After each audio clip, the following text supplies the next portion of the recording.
There's a new documentary series that showcases the action-packed and sometimes very dangerous lives of tribal police officers in Lillooet, British Columbia.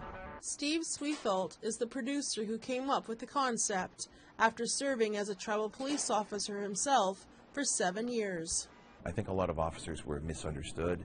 A lot of community members in their interaction with police were a little misguided at times and misunderstood. So my premise behind this was kind of a POV perspective, point of view perspective of the officers as they engage in community every day.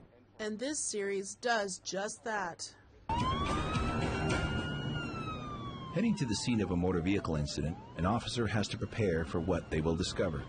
There may be injuries, or worse, and more than likely, a mystery to unravel. Dispatch here, Mike, 6 Fox 2 and 5, 1 Ward 23. The address is alongside. As Steve explains, a tribal police service is much different than the RCMP or city police. The work that tribal police do is cultural policing. It's really understanding the people and really what makes them tick, and knowing the background, knowing the history, knowing why on certain calls that there are certain individuals acting that way, and understanding their history and their life and why they have to respond in a certain way. So I think it's really important that the viewer knows that if you're a community that has tribal policing, you're one of the lucky ones.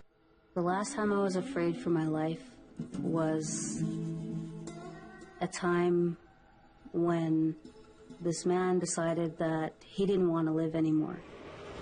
He opens the door, and the guy had a rifle, and he sits up. The other police officer says, gun, bail, bail. And I'm like, what? And the shot goes off. The shot rang out in between us. Tribal Police Files airs Fridays on APTN at 6:30 p.m. Pacific Time. Tina House, APTN National News, Vancouver.